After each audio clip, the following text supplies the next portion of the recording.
Let's welcome in Rich Waltz, who is the play-by-play voice of the Marlins. And Rich, thank you for giving us a call here. And I know you have to be absolutely devastated. A few knew Jose Fernandez as well as you did. Yeah, it's everything that you would imagine. It's shock, it's sadness, it's grief, it's disbelief. If you are ever around a guy like this, and I had the fortune to do that, when you lose him, it's just he was such a touchstone of enthusiasm and joy and all of those things to the ball club. And to hear the news this morning and it still hasn't sunk in yet, it's absolutely devastating.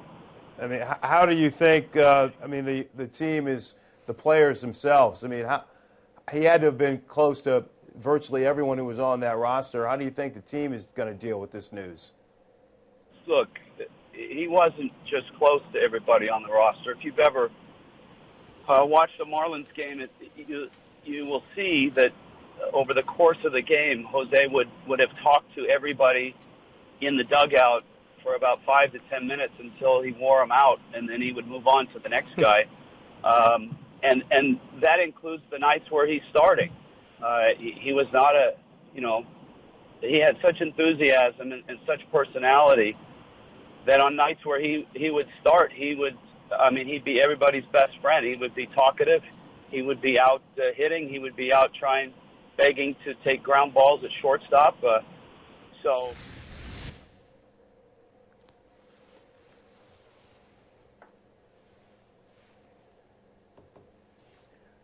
right, I'm pretty sure Rich is still with us.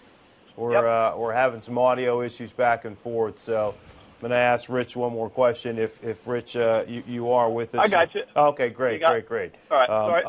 Just on his talent, Rich. I mean, it's rare that we see such a talent come in and to be able to dominate the way he did in 2013. And I just talked to Tom Verducci about it.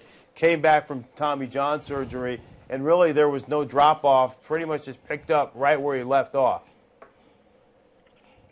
Yeah, look, the talent was incredible, and he was pitching at such a high level this year. But, when I think about, and listening to Tom and thinking about the fastball,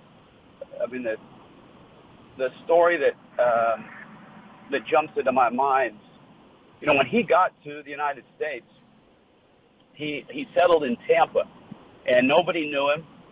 He went out to Alonzo High School, I believe it was his sophomore year, and he wanted to try out for the baseball team. And so he didn't speak much English. He was able to get to the coach and say, "Hey, I'm a pitcher. I want to play on the team." And the coach said, "Yeah." Well, they had tryouts, and so in the tryouts they had 3 groups. The first group was, guys they knew were going to make the team. The second group were guys that, maybe. And the third group was, look, by rule, we've got to let kids try out for the team. And Jose was in that third group.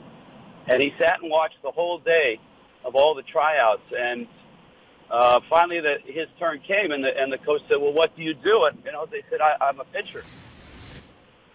And so he said, "Well, all right, we'll get up on the mound." And Jose at age 15 gets up on the mound and is throwing 92, 93, 94, and the coach couldn't believe it. And that was his start in the United States. He made that team. They had obviously a great high school team.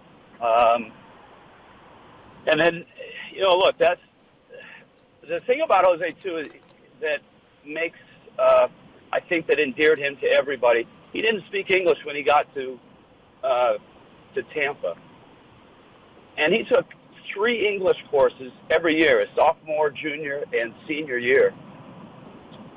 And